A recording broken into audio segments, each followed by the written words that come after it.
우리가 마케도니아에 이르렀을 때에도 우리의 육체는 조금도 쉬지 못하였습니다. 우리는 여러 가지로 환란을 겪었습니다. 밖으로는 싸움이 있었고 안으로는 두려움이 있었습니다.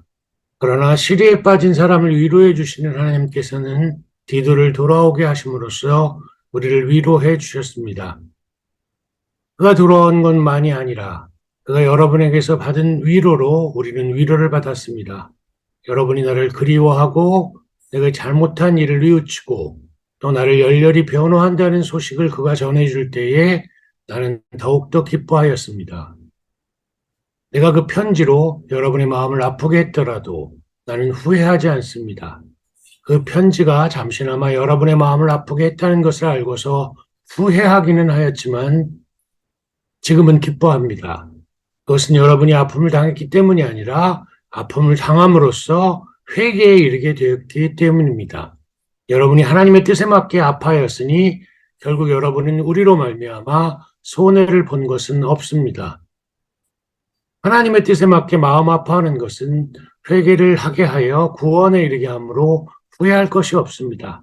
그러나 세상 일로 마음 아파하는 것은 죽음에 이르게 합니다. 보십시오. 하나님의 뜻에 맞게 마음 아파함으로써 여러분에게 얼마나 많은 변화가 일어났습니까? 여러분이 나타낸 그 열성, 그 변호, 그 의분, 그 두려워하는 마음, 그 그리워하는 마음, 그 열정, 그 응징은 참으로 놀라운 것입니다. 여러분은 그 모든 일에 잘못이 없음을 보여주었습니다. 그러므로 내가 여러분에게 편지한 것은 남에게 불의를 행한 사람이나 불의를 당한 사람 때문이 아니라 우리를 위한 여러분의 간절한 마음이 하나님 앞에서 여러분에게 환히 나타나게 하려는 것입니다. 그래서 우리는 위로를 받았습니다. 오늘 어, 함께 나눌 말씀은 우리가 지난번 성경 공부 시간에 함께 나눴던 그런 말씀입니다. 제목은 구원에 이르는 슬픔, 죽음에 이르는 슬픔입니다. 2015년에 개봉된 애니메이션 인사이드 아웃이라는 영화가 있습니다. 주인공은 11살의 라일리라는 그런 여자아이인데요. 그 아이의 내면을 탐험하는 것이 이 영화의 주요 내용입니다. 그녀가 성장하면서 그녀 내면에 이제 5가지의 감정이 태어납니다. 영화에서는 이 감정을 사람처럼 이렇게 이름을 붙이는데요. 기쁨이, 슬픔이, 소심이, 이 영어로는 이제 두려움을 이 소심이로 표현을 했고요. 까칠이, 그 다음에 버럭이입니다. 이 중에서 우리가 긍정적이라고 말할 수 있는 감정은 하나죠. 기쁨이고요. 나머지는 다 부정적인 그런 감정입니다. 그 영화의 내용을 보면 이제 기쁨으로 가득 찼던 그녀의 삶이 이제 새로운 도시로 이사를 하면서 완전히 변하게 됩니다. 어렸을 때는 좋은 일만 있어서 주로 기쁨이 가득한 그런 삶을 살았던 것을 이렇게 영화에서 표현을 한 것 같습니다. 새로 이제 이사를 하면서 새로운 학교, 새로운 친구, 새로운 환경 속에서 이 라일리는 굉장히 큰 스트레스를 받게 되고 이제 기쁨보다는 좋은 감정보다는 생각하지 못했던 이제 부정적인 감정에 휩싸이게 됩니다. 영화는 이 라일리가 이러한 어려운 현실을 헤쳐가는 과정을 통해서 이 슬픔이라는 이 감정이 단순히 부정적인 감정이 아니라 기쁨을 얻기 위해서 또 기쁨을 누리기 위해서 꼭 필요한 그러한 감정인 것을 보여주고 있습니다. 다른 부정적인 감정도 마찬가지입니다. 즉 부정적인 감정이 반드시 부정적인 결과를 야기하는 것만이 아니라 긍정적인 결과를 얻기 위해서 어쩌면 꼭 필요하다는 사실을 말해주고 있습니다. 오늘 설교 본문이 10절 말씀을 보면요. 이 말씀들 이와 같은 맥락에서 이해할 수 있습니다. 하나님의 뜻에 맞게 마음 아파하는 것은 회개를 하게 하여 구원에 이르게 함으로 후회할 것이 없습니다. 그러나 세상 일로 마음 아파하는 것은 죽음에 이르게 합니다. 본문에서 마음 아파하는 것이라는 이 말은 개정 성경은 근심이라고 번역을 했습니다. 그런데 이 단어는 뭐 근심의 의미도 있지만 근심으로 인한 슬픔이라는 그런 감정을 가리킵니다. 그래서 영어로는 뭐 sorrow나 grief 이런 슬픔을 강조하는 그런 단어로 번역을 했습니다. 이 단어는 예수님께서 십자가에 달리시기 전에 제자들에게 자신은 이제 그를 보내신 분에게 가고 보혜사 성령을 보내주실 것이라고 말씀하셨을 때 제자들의 어떤 마음을 표현했던 그러한 감정이기도 합니다. 제자들은 예수님의 말로 인해서 이 슬픔이 가득 찼습니다. 하지만 예수님께서는 이 슬픔이 기쁨으로 변할 것이라고 말씀을 하셨습니다.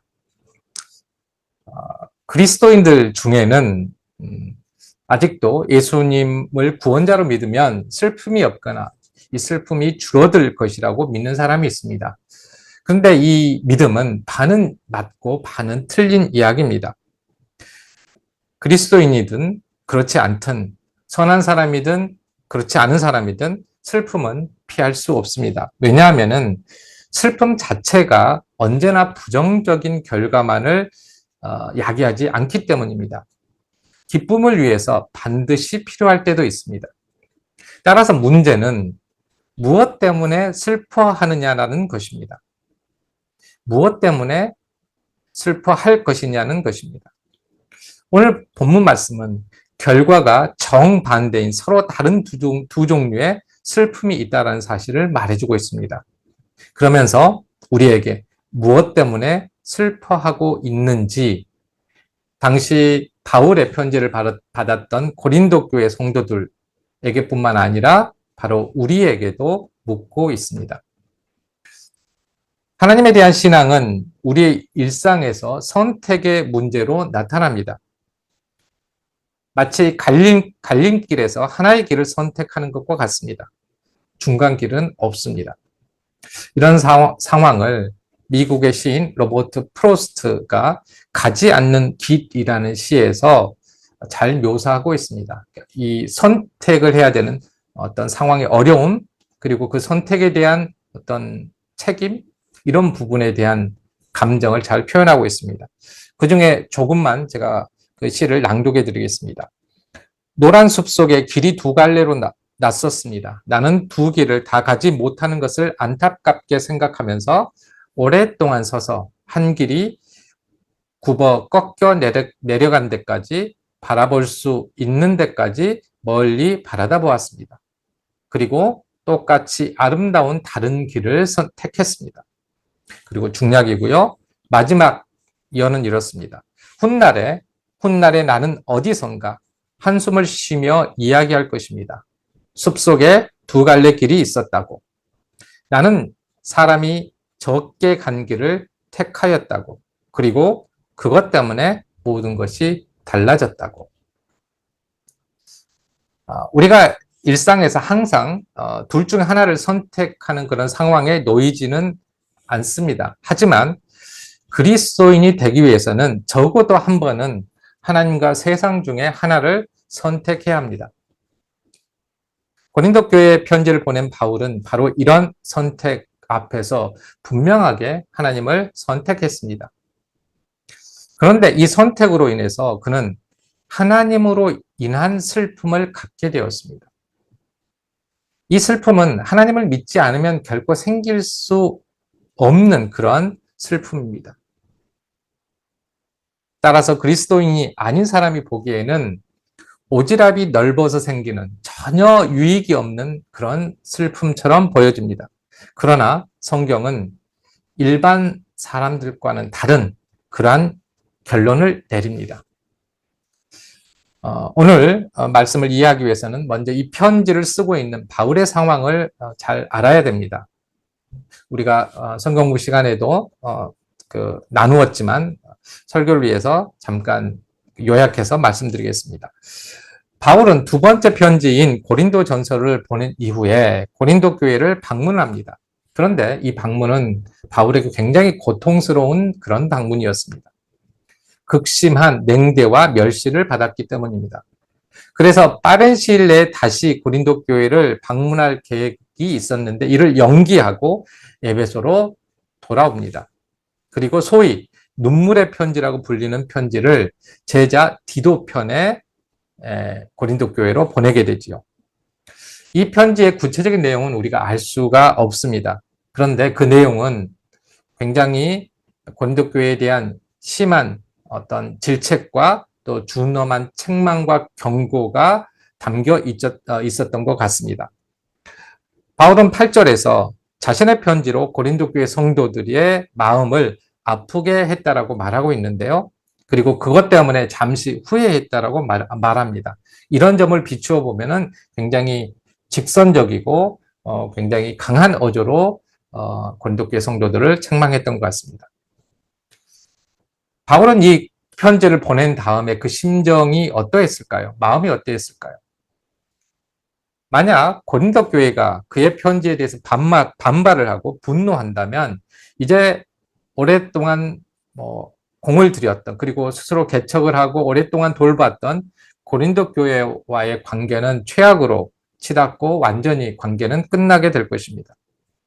그래서 그는 매우 긴장된 마음으로 디도의 회신을 기다리고 있었습니다. 그런데 그 사이에 선교를 하고 있었던 이 에베소에서 바울은 거의 죽을 뻔한 큰 소요를 겪게 됩니다. 이곳에서 바울은 귀신도 쫓아내고 병자도 고치고 그랬는데요. 당시에 에베소에서 에베소 사람들이 크게 이렇게 많은 사람들이 믿고 있었던 아데미 여신, 이 아데미 여신의 여신으로 인해서 이렇게 삶을 꾸려갔던 경제 활동을 했던 사람들이 큰 타격을 받습니다. 이제 더 이상 아데미 여신을 믿지 않고 하나님을 믿기 시작했기 때문에 그렇고 바울을 따랐기 때문입니다. 그래서 이 아데미 여신의 신상을 만들어서 이제 팔았던 그런 은세공업자, 여기에 보면은 데미드리오라는 인물이 있는데 이 사람의 선동으로 이제 바울을 마치 아데미 여신을 모욕하고 그 다음에 무시하는 그러한 사람으로서 몰아서 바울을 죽이려고 했습니다. 거의 죽을 뻔했지만 하나님의 은혜로 이 소요는 극적으로 진정되었고 그 직후에 바울은 급하게 이 마케도니아로 다른 지역으로 이제 떠나게 됩니다.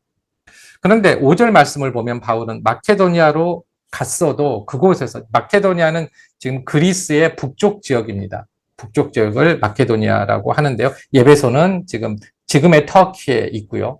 그러니까 육지를 통해서 이제 저기 마케도니아 쪽으로 이동을 했습니다. 터키의 북쪽 지역을 거쳐서. 근데 보면은 마케도니아에서도 휴식을 취하지 못했습니다. 그는 그곳에서도 여러 가지 환란을 겪게 되었습니다. 밖으로는 싸움이 있었고 안으로는 두려움이 있었습니다. 그런데 이 외부의 싸움은 아마도 그리스도의 복음을 거부했던 당시의 이방인들의 그런 핍박일 수도 있겠고 또 마케도니아 교회 내에서의 어떤 다툼일 수도 그 다툼일 수도 있겠다는 그런 생각을 할 수 있습니다. 그리고 내적 두려움은 개인의 안전에 대한 염려와 디도와 고린도 교회의 상황에 대한 염려일 수 있습니다. 예, 사실 그런데 이 바울은 복음을 전하기 위해서 마케도니아에 온 것이 아닙니다. 에베소를 떠났을 때 그는 그 에베소 북쪽에 있는 드로아에서 복음을 전했습니다. 하나님께서는 그곳에서 복음을 잘 전할 수 있는 길을 열어주셨습니다. 그러니까 어떻게 보면은 그곳에서 계속 복음을 전하고 또 그곳에서 어떤 많은 그리스도인들을 만들 수 있는 그런 사역을 했어야 됐는데 마음이 조급했습니다. 그래서 디도가 가져오는 고린도 교회 소식을 가능한 한 빨리 듣고 싶어서 그곳에 드로아에서 기다리지를 못하고 마케도니아로 바울이 넘어가게 된 것이죠. 빨리 디도가 오는 도중에 하루라도 빨리 디도를 만나기 위해서 그랬다라고 볼 수 있습니다. 그런데 드디어 이제 이 마케도니아에서 바울은 디도를 만나게 됩니다. 그런데 디도는 다행히 바울에게 좋은 소식을 가져옵니다. 바울은 디도의 소식을 듣고 하나님을 시리에 빠진 자를 위로하신 하나님, 낙심한 자를 위로하신 하나님이라고 고백합니다. 위로하다라는 이 말은 슬픔이나 고통을 이제 줄여주는 것, 경감시키는 것을 뜻하는데요. 이 호칭은 예수님께서 하늘로 승천하시면서 보내주시겠다고 하신 성령님에 대한 호칭이기도 합니다. 보통 성령님에 대해서 보혜사 성령님 이렇게 부르거든요. 그런데 여기서 말하는 이 보혜사가 위로자라는 그런 뜻입니다. 성령님뿐만 아니라 원래 하나님은 오래전부터 그의 백성을 위로하시는 분이셨습니다. 구약 성경 이사야서 49장 10절을 보면요. 이렇게 말하고 있습니다. 하늘아 기뻐하여라. 땅아 즐거워하여라. 산들아 노랫소리를 높여라. 주님께서 그의 백성을 위로하셨고 또한 고난을 받은 그 사람들을 긍휼히 여기셨다. 우리는 하나님이, 예수님이 그리고 성령님이 우리를, 그의 백성을 위로하시는 분이심을 믿어야 합니다. 다시 공허해지지 않는 위로, 다시 허망해지지 않는 위로를 하나님께서는 우리에게 주십니다. 그런데 이 위로는 어떻게 말로 설명할 수 있는 그런 부분이 아니라 직접 체험을 해야지 이해될 수 있는 그런 신앙의 영역입니다. 우리가 사람도 그렇잖아요. 어떤 사람이 한 위로의 말은 정말로 큰 위로가 되는데 어떤 사람이 한 위로의 말은 아무런 무게감 없이 들릴 때가 있습니다. 그 이유가 왜 그런지, 물론 진정성 있게 말하느냐, 말하지 않느냐, 뭐 이렇게 구분해 볼 수도 있지만 사실 명확하게 그 이유를 또 구분하기도 어렵습니다. 그런 면에서 왜 이 하나님께서 주시는 위로가 공허해지지 않고 다시 허망해지지 않은지 우리가 그것을 경험하게 되면은 알 수 있다는 것입니다.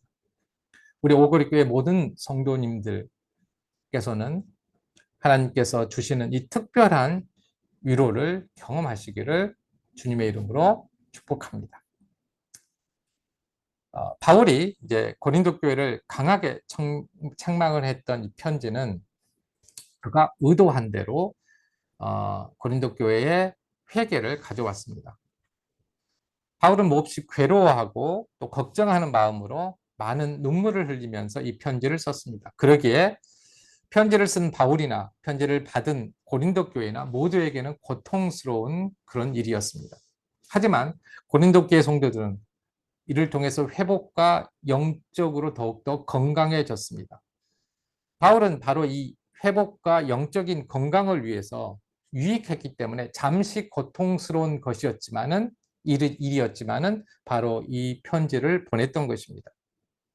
그리고 이 잠시의 고통, 유익을 위한 잠시의 고통 주는 것을 싫어하지 않았습니다. 그는 디도로부터 고린도교회 성도들이 회개했다는 말을 전해 듣고 내가 편지 쓴 것을 잠시 후회했지만 지금은 기뻐합니다라고 말을 합니다. 바울은 그를 힘들게 했던 고린도 교회 성도들이 고통을 당했기 때문에 뭔가 복수를 했기 때문에 그런 마음으로 기뻐한 것이 아닙니다. 그들이 아픔을 당함으로써 회개에 이르게 되었기 때문에 기뻐한 것입니다. 정말로 힘들고 고통스러운 상황 속에서 바울이 들었던 이 고린도 교회를 통해서 또 느꼈던 이 기쁨은 정말로 오랜만에 경험하게 되는 아주 큰 기쁨이었다라고 생각됩니다. 바울은 정말로 오랫동안 힘들고 괴로웠습니다. 에베소부터 시작해서 마케도니아 이르기까지 굉장히 힘든 시간들을 보냈습니다. 그가 만약에 선교를 통해서 개척한 교회였음에도 불구하고 이 고린도 교회가 그 교회의 일부 성도들은 지속적으로 사도로서의 바울의 그 직책을 인정하지 않았고 그에 대해서 드러냈고 적대감을 표시했습니다. 바울에게 적대감을 표시하지 않았던 성도들 중에는 대부분이 굉장히 오랫동안 침묵함으로써 그 상황들이 개선되지 않도록 그렇게 그 상황에 대해서 침묵을 했던 것입니다. 방관을 했습니다. 그로 인해서 바울이 전했던 그리스도에 대한 복음은 끊임없이 의심되었습니다. 그러니까 여기서 바울에 대해서 적대적이었다는 이 말이 바울에 대해서 싫어했다는 것으로 끝나는 게 아니라 바울이 전했던 그 복음 자체에 대해서도 의심했다라는 것이 이제 문제가 된 것입니다. 그러나 그럼에도 불구하고 고린도 교회를 바로 세우기 위해서 바울은 그 노력을 중단하지 않았습니다. 처음에는 디모데를 보냈고, 그 다음에는 직접 방문했고, 다음에는 디도를 보냈습니다. 상황이 개선될 기미가 보이지 않자 서로가 마음이 아플 줄 알면서도 쓴소리를 마다하지 않았습니다. 그리고 그 결과 기쁨을 얻게 됩니다. 바울은 고린도 교회 성도들 때문에 자신이 힘들었다거나 또 고린도 교회 성도들은 자신에 비해서 덜 힘들었을 것이라고 말하지 않습니다. 9절을 보면요. 그는 고린도 교회 성도들이 하나님의 뜻에 맞게 슬퍼했다라고 말합니다. 사번역 성경은 아파했다라고 말하고요. 개정 성경은 근심했다라고 번역을 했는데요. 이 단어는 앞서 말씀드린 10절에 아파하다와 같은 단어로 슬퍼했다라고 말할 수 있습니다. 그러니까 바울은 슬퍼하더라도 하나님의 뜻에 맞게 또는 하나님으로 인해서 슬퍼하면 손해볼 것이 없다라고 말을 하고 있습니다. 왜냐하면 그런 슬픔은 회개하도록 해서 구원에 이르게 하기 때문입니다. 그런데 바울은 하나님으로 인해 생겨난 슬픔과 정반대되는 슬픔에 대해서 말을 하고 있습니다. 그것은 바로 세상으로 인해 생겨난 슬픔입니다. 그리고 그 결과는 구원과 반대되는 죽음입니다. 하나님으로 인한 슬픔과 세상으로 인한 슬픔은 모양은 같지만 결과는 정반대된다는 것입니다. 그런데 왜 세상으로 인한 슬픔은 죽음을 낳게 될까요? 세상으로 인해 생기는 슬픔은 죄를 짓는 것에 대해서 슬퍼하는 것이 아니라 감추고 싶은 죄가 발견된 것에 대해서 슬퍼하기 때문입니다. 따라서 회개하기보다는 원망을 낳습니다. 또한 그것은 보다 많이 가지지 못해 실망해서 그리고 삶의 무상함에 대해서 한탄 때문에 생기는 그런 슬픔들입니다. 그 결과 세상으로 인한 슬픔은 참된 기쁨을 위해 반드시 해결해야 할 죄의 문제를 해결하지 못합니다. 이에 반해서 하나님으로 인한 슬픔은 죄에 대해서 회개하게 하고 또 애통하게 합니다. 자신의 죄를 깨닫고 그러니까 자신을 성찰하게 하고 자신의 태도와 행동에 변화를 가져옵니다. 그리고 삶과 고통에 대한 모든 어떤 기준과 가치를 바꾸게 합니다. 그래서 하나님으로 인해서 슬퍼하는 사람은 고린도후서 6장 10절 말씀처럼 슬프지만 항상 기뻐합니다. 슬프지만 항상 기뻐합니다. 참 말이 안 되는 그런 표현이지요. 제가 바울 같았으면 그토록 오랫동안 고린도 교회를 바로 세우기 위해서 애쓰지 못했을 것 같습니다. 지치거나 마음 상해서 굉장히 실족했을 것 같습니다. 바울이 고린도 교회처럼 골치 아픈 교회를 빨리 포기하고 그를 환영해주는 교회와 복음의 문이 열린 지역만 방문했어도 아마 그의 삶은 시간은 모자랐을 것 같습니다. 그리고 덜 힘들었을 것 같습니다. 그런데 그는 하나님으로 인해서 고린도 교회에 대한 슬픔을 가지게 되었습니다. 그런데 고린도 교회는 바로 이런 바울 때문에 결국 그들의 죄에 대해서 슬퍼할 수 있었고 회개하고 구원에 이르게 되었습니다. 이 죄에 대해 슬퍼한다는 것은 그냥 하나님과에 대해서 그냥 막연히 두루뭉실하게 뭐 어떤 죄에 대해서 회개한다는 그런 의미가 아닙니다. 하나님과의 관계도 있고 자기 자신의 마음속에서 일어나는 것도 있고 사람과의 관계로 인해서 일어난 것 그런 것도 모두 포함되는 죄에 대한 회개입니다. 그러기에 바울과 고린도 교회가 겪은 슬픔은 기쁨에 이르기 위해서 꼭 필요한 슬픔이라고 할 수 있습니다. 하나님은 그의 자녀들이 자신과 이웃과 교회 공동체에 대해서 자신과 같은 마음으로 슬퍼하기를 원하십니다. 자신과 같은 마음으로 애통해 하기를 원하십니다. 그런데 오늘날 많은 그리스도인들은 하나님으로 인한 슬픔 없이 세상에 주는 기쁨을 누리려고 합니다. 아니면 하나님으로부터 슬픔 없이 기쁨만 받으려고 합니다. 자신의 죄에 대한 슬픔 없이, 이웃의 고통에 대한 슬픔 없이, 교회 공동체에서 악한 일이 일어나는 것에 대한 슬픔 없이 기쁨을 누리려고 합니다. 그러나 이런 슬픔은 가짜 기쁨입니다. 이런 기쁨은 가짜 기쁨입니다. 죽음 앞에서는 사라질 기쁨이기 때문입니다. 사람들은 하나님으로 인한 슬픔에 대해서는 무감각합니다. 반면 자신의 소유와 성공과 안전 때문에는 굉장히 심하게 슬퍼합니다. 그러나 성경은 이런 방법으로는 참된 기쁨을 누릴 수 없다라고 말합니다. 이 땅에서 누리는 참된 기쁨은 슬픔 가운데서 누리는 기쁨입니다. 이와 같은 삶이 어떤 모습으로 다양하게 나타나는지 6장 8절에서 10절 말씀에 기록되어 있습니다. 바울은 자신의 경험과 현실 상황을 반영해서 이렇게 말합니다. 우리는 속이는 사람 같으나 진실하고 이름 없는 사람 같으나 유명하고 죽는 사람 같으나 보십시오. 살아 있습니다.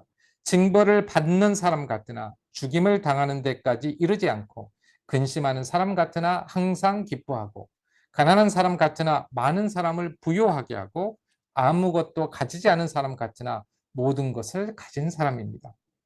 그러니까 슬퍼하지만 기뻐하는 사람의 어떤 삶의 어떤 모습들이 이렇다는 것입니다. 세상으로 인한 슬픔은 절망과 한탄과 죽음을 낳습니다. 그런데 하나님으로 인한 슬픔은 무엇을 낳습니까? 그것은 참된 회개를 낳는데 그 구체적인 모습이 11절에서 7가지로 제시되고 있습니다. 먼저 개역 개정본 성경으로 제가 낭독해 드리겠습니다. 보라, 하나님의 뜻대로 하게 된 이 근심, 슬픔으로 볼 수 있는데요. 이 슬픔이 너희로 얼마나 간절하게 하며 또 얼마나 변증하게 하며 얼마나 분하게 하며 얼마나 두렵게 하며 얼마나 사모하게 하며 얼마나 열심 있게 하며 얼마나 벌하게 하였는가. 여기에서 언급된 7가지 항목이 구체적으로 무엇인지는 아주 분명하게 이야기하고 있지 않지만은 문맥상 우리가 추측해 볼 수 있습니다. 즉 진정으로 회개한 고린도 교회 성도들은 교회의 문제를 진지하게 다루려고 애를 썼고 바울의 대적자들에 맞서 자신을 변호했으며 그들에게 분노했습니다. 그리고 하나님께 벌을 받는 것에 대해 또 공동체가 손상될 것에 대해서 두려워했으며 바울과의 관계가 다시 회복되기를 갈망했으며 교회 공동체를 위한 일에 열심을 냈습니다. 마지막으로 바울의 대적자를 징계했습니다. 진정으로 회개하는 사람은 이렇게 삶의 방식이 완전히 달라집니다. 그러나 달라진 삶이 슬픔이 없는 삶이 아닙니다. 슬프지만 기쁜 삶입니다. 바울은 고린도 교회 성도들이 참된 회개에 이른 것을 기뻐하며 자신이 편지를 쓴 것은 자신을 대적한 사람들을 고발하거나 자신을 변호하기 위한 것이 아니라고 말합니다. 그가 편지를 쓴 목적은 하나님으로 인한 슬픔을 통해 고린도 교회 성도가 하나님에 대한 그들의 진정한 믿음을 드러내도록 하기 위해서라고 말합니다. 그러니까 회개하는 그 믿음이 하나님 앞에 진정으로 드러내는 믿음이라고 이렇게 본 것이죠. 결국 바울의 바람대로 고린도 교회는 회개함으로써 하나님께 자신의 믿음을 드러냈습니다. 바울은 그의 대적자들이 굴복했기 때문이 아니라 고린도 교회 성도들의 믿음이 회개를 통해 나타났기 때문에 위로를 받았다고 말합니다. 하나님으로 인한 슬픔을 가진 사람은 세상으로 인한 근심을 버리고 회개함으로써 구원을 받을 때 위로받고 기쁨을 얻습니다.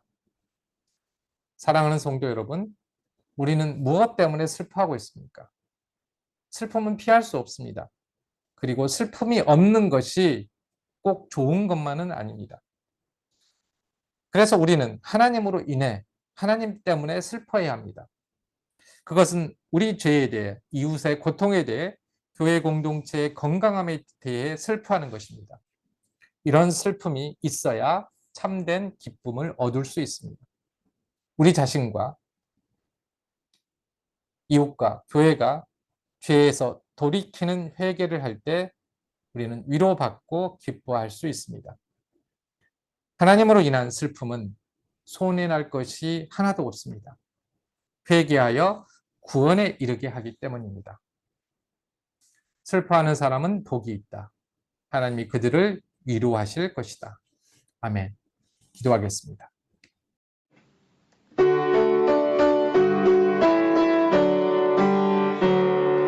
주여 우리 축복하소서. 당신의 평화를 주소서. 우리 위에 주의 손으로 주여 잡아주소서.